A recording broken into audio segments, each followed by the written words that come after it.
ओम गणेशाय नमः। ओम नमः शिवाय। मैं निखिल ज्योतिषाचार्य आप सभी का मेरे चैनल पर पुनः स्वागत करता हूं। आशा करता हूं कि आप सभी स्वस्थ होंगे। महादेव की कृपा आप सभी पर सदैव बनी रहे। ये वीडियो टॉरस यानी कि वृषभ के लिए अत्यंत विशेष है, क्योंकि वीडियो है 16 से 22 सितंबर 2024 के साप्ताहिक राशिफल के बारे में। कैसा रहेगा आने वाला सप्ताह वृषभ के लिए।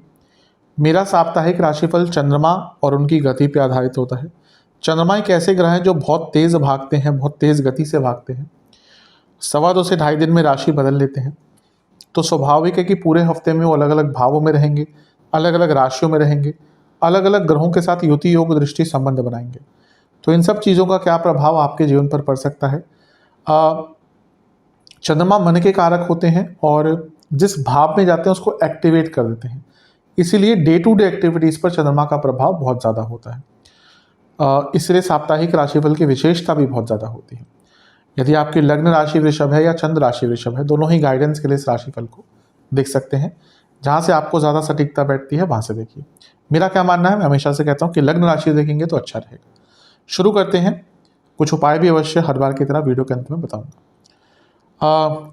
16 तारीख को चंद्रमा आपके 10वें भाव में आ जाएंगे। ये होगा सुबह के करीबन 5 बजे के आसपास, और 18 तारीख सुबह के 6 बजे तक चंद्रमा का गोचर यहीं पर रहेगा। चंद्रमा का 10वें भाव में आना यानी कि कुंभ में अच्छा ही होता है। एक तो वो उपचय भाव के स्वामी हैं, दूसरे उपचय भाव में आ रहे हैं। ये हमेशा जीवन की गति को आगे लेकर जाता है। आपके जो अटक रहे काम थे वो पूर्ण हो सकते हैं। 10वां भाव जो होता है कर्म का होता है। केवल करियर से नहीं इसको देखना चाहिए, ये कर्म का भाव है, यानी कि आपके रुके हुए कार्य, अटके हुए कार्य, उनको यहाँ पे पूर्णता प्राप्त हो सकती है। यहाँ पर गुरु से केंद्र में है तो गजकेसरी योग भी बन रहा है, ये भी बहुत अच्छा है। और बुध की दृष्टि भी है, और बुध क्या है आपके धनेश और पंचमेश है, यानी कि करियर हो, बिजनेस हो, उसमें पैसा बढ़ने की उम्मीद बहुत बढ़ जाती है। बस ये है कि बुध जब भी चंद्रमा पर प्रभाव डालते हैं तो कंफ्यूज करते हैं चंद्रमा को, इसलिए कोई भी अचानक से निर्णय मत लीजिएगा। अब 10वें भाव में है, 10वें घर के स्वामी के साथ है, ये भी ठीक है, क्योंकि चंद्रमा 3 घर के स्वामी हैं जो साहस पराक्रम दिखाता है। 10वां भाव कर्म का है, तो आपके अंदर एक कर्मठता रहेगी, आपके अंदर एक साहस रहेगा। लेकिन शनि चंद्रमा क्या होता है, विष दोष, और ये विष दोष कहाँ पे प्रभाव डाल रहा है, ये विष दोष यहाँ से बैठकर 4थे घर पर प्रभाव डाल रहा है। तो घर में थोड़ी सी मनस्थिति बिगड़ सकती है, घर में एक उदासीनता सी रह सकती है, और क्योंकि ये इमोशंस का भाव भी है, इमोशनली बहुत अप्स एंड डाउन रहेंगे। मतलब कि ना कभी कभी तो आप बहुत उदास हो जाएंगे और कभी कभी एकदम बहुत प्रसन्न हो जाएंगे। तो अपने मन पर कंट्रोल करना थोड़ा सा आपके लिए मुश्किल रहेगा। विषदोष 10वें घर में बन रहा है, इसका क्या प्रभाव हो सकता है कि कार्य क्षेत्र में बहुत मन नहीं लगेगा, बार बार लगेगा, मन करेगा कि या तो छुट्टी ले लूँ या फिर हाफ डे लेकर घर से वापस आ जाए। तो थोड़ा सा ये प्रभाव रह रहा है। जितना पूजा पाठ करेंगे, मेडिटेशन करेंगे, उतना आपके लिए अच्छा रहेगा। पर यह है कि आपका कोई ना कोई कार्य अवश्य पूर्ण हो सकता है। और क्योंकि शनि भाग्येश भी हैं और चंद्रमा 3 घर के स्वामी हैं, तो भाग्य और पराक्रम मिलकर 10वें घर में बहुत अच्छा रिजल्ट दे सकते हैं। बस जो मैंने मानसिक रूप पे चीज़ें कही हैं उन पर कंट्रोल करने का प्रयास कीजिएगा। नवांश कुंडली बता रही है कि भाग्य का साथ आपको अवश्य हफ्ते की शुरुआत में मिलेगा। दशमांश कुंडली कार्य क्षेत्र में अगर कुछ बदलाव लाना चाह रहे थे, अपने आप को अपग्रेड करना चाह रहे थे, कुछ नया सीखना चाह रहे थे, नई जॉब अप्लाई करना चाह रहे थे, उन चीज़ों को इनिशिएट करने का बहुत अच्छा टाइम, यानी कि स्टार्ट करने का। बिजनेस अच्छा है, पैसा आएगा, बल्कि कुछ बहुत सकारात्मक आपके बिजनेस में हो सकता है। अगर आप tour and travels, animal products, agriculture, publishing, इनसे जुड़ा कुछ भी कार्य करते हैं तो लाभ होगा। लव लाइफ ठीक है, बहुत अच्छा टाइम है, बस ओवर एक्सपेक्टेशन यहाँ पर खराब करेगी चीज़ों को। तो अच्छा समय होगा, लेकिन जहाँ पे ओवर डिमांडिंग हो गए, बहुत सारा एक्सपेक्टेशन रखना शुरू कर दिया और वो एक्सपेक्टेशन अपने पार्टनर को एकदम एक्सप्रेस करना शुरू कर दिया, तो प्रॉब्लम हो सकती है। वैवाहिक जीवन यहाँ पर भी सेम ही कहूँगा, ज़्यादा कंट्रोलिंग मत बनिएगा। स्टूडेंट्स शांत रहिएगा, थोड़ा सा अपने कम्युनिकेशन पे काम करने का समय है। जहाँ तक सेहत की बात है, नसों के रोग, हृदय संबंधित रोग अगर है तो ध्यान दीजिएगा, और स्किन डिसऑर्डर तंग कर सकते हैं। सर्वाष्टक में आपका धन स्थान बली है, तो धन के रूप में तो हफ्ते का शुरुआती भाग बहुत अच्छा दिख ही रहा है। 18 तारीख सुबह के 6 बजे चंद्रमा आ जाएंगे आपके 11वें घर में यानी कि मीन राशि में।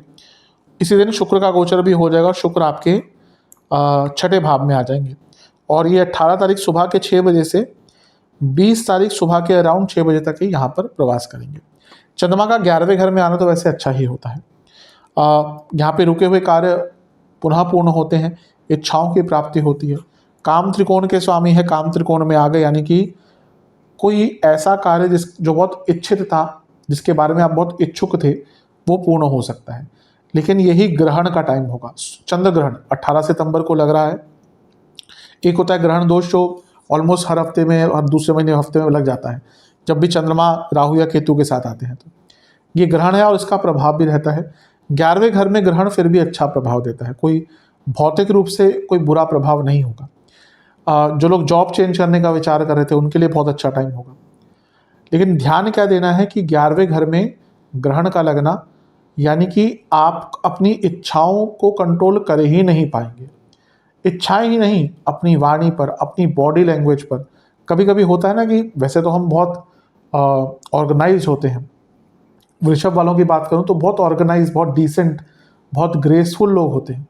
लेकिन सबके साथ होता है कि अगर वो वैसे नॉर्मली ग्रेसफुल है, कभी कभी बाहर जाके कुछ ऐसी बात कर दी, बॉडी लैंग्वेज खराब हो गई, जिसके कारण इमेज बिगड़ सकती है। और ये वही टाइम है अपने बॉडी लैंग्वेज पर, अपनी वाणी पर, अपने पूरे व्यक्तित्व पर, रख रखाव पर, बोलचाल पर, हर चीज़ पर बहुत संयम बरतना है। क्योंकि यहाँ पे कुछ ऐसा कर सकते हैं, अनजाने में जाने में कह नहीं सकते, लेकिन कुछ ऐसा हो सकता है जो आपके पूरे इमेज को खराब कर दे। तो बहुत केयरफुल रहने की आवश्यकता है। धन आएगा, पैसा आएगा, इच्छाओं की पूर्ति होगी, लेकिन इस पर ध्यान देना है। अपने बड़े भाइयों और बहनों से संबंध पर ध्यान दीजिएगा। दोस्तों के साथ भी थोड़ा सा आराम से बात कीजिएगा। नवांश कुंडली बता रही है कि ऐसा लग रहा है कि बहुत कुछ आप प्राप्त कर सकते हैं, लेकिन पिछले कुछ टाइम से आपने अपनी मेहनत उन चीज़ों के बारे में कम कर दी है। ये वो टाइम है दोबारा रीप्लान करने का, अपने रुके हुए कार्यों को या फिर अपने टारगेट्स को कैसे अचीव करना है उस पर दोबारा से प्लानिंग करने का। दशमांश कुंडली थोड़ा सा रिलैक्स रहेगा, समय अच्छा है लेकिन रिलैक्स रहिएगा। बिजनेस बहुत अच्छा समय है, एक्सपेंशन का समय। अगर आप अपने बिजनेस को एक्सपेंड करना चाह रहे थे तो उसकी शुरुआत यहाँ से हो सकती है। लव लाइफ, अगर बहुत प्रॉब्लम चल रही हैं तो ये वो समय है, सब कुछ भूल भाल कर बात कीजिए और एक नई स्टार्ट देने की कोशिश कीजिए, उसके लिए समय बहुत शुभ है। वैवाहिक जीवन अच्छा है, बस यहाँ पे पैसों की बातचीत मत कीजिएगा। अगर कुछ अच्छा मोमेंट जाता है साथ में एक दूसरे के तो उसको एंजॉय कीजिएगा। पैसों की बातचीत से इस पूरे कालखंड में दूर रहिएगा। जहाँ तक स्टूडेंट्स की बात है, वैसे तो सब ठीक है, लेकिन आप अपना ही पोटेंशियल नहीं जान पा रहे और ये यहाँ पर बिल्कुल सत्य साबित होगा। अपने पोटेंशियल को जानने की कोशिश कीजिए। अपॉर्चुनिटीज़ बहुत हैं आपके पास, बहुत कुछ बना सकते हैं खुद, लेकिन जब तक आपको अपना पोटेंशियल ही नहीं पता होगा आप उतना लाभ नहीं उठा सकते। सेहत के अनुसार रक्त विकार, स्लीप डिसऑर्डर, पेट के रोग और चर्म रोग यानी कि स्किन डिसऑर्डर्स। सर्वाष्टक में आपका धन स्थान अत्यंत बली है, तो ये बता रहा है कि धन की प्राप्ति तो बहुत होगी। धन स्थान में बैठे हैं, लाभ स्थान में बैठे हैं, धन स्थान सर्वाष्टक में बली है, यानी कि धन तो आपको बहुत अच्छी मात्रा में, बड़ी मात्रा में प्राप्त होगा। जहाँ तक 20 तारीख को चंद्रमा आपके 12वें घर में प्रवेश कर जाएंगे यानी कि मेष में, और सप्ताह के अंत तक वहीं पर उनका गोचर रहेगा। चंद्रमा का 12वें घर में आना कोई बहुत अति विशेष तो नहीं माना जाता। यहाँ पर शनि की दृष्टि है तो विषयोग पुनः बन गया। तीसरे घर के स्वामी हैं, 12वें घर में जा रहे हैं, किसी मंदिर आदि तीर्थ स्थल पर जाने का अचानक से अवसर प्राप्त हो सकता है।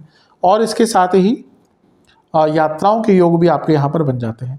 सबसे अच्छा क्या है कि शुक्र की दृष्टि रहेगी चंद्रमा पर, और शुक्र और चंद्रमा की दृष्टि एक दूसरे पर परस्पर समसप्तक योग होना, ये बहुत अच्छा होता है धन की प्राप्ति के लिए हो।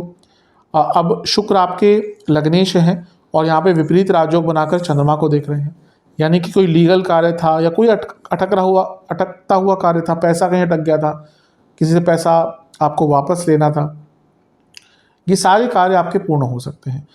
लग्नेश की दृष्टि, शुक्र की दृष्टि, यानी कि लक्ष्मी आएंगी और बाहर से आएंगी, और अगर आपके गुप्त सोर्सेस ऑफ इनकम है, हिडन सोर्सेस ऑफ इनकम है, वहाँ से भी लाभ होगा।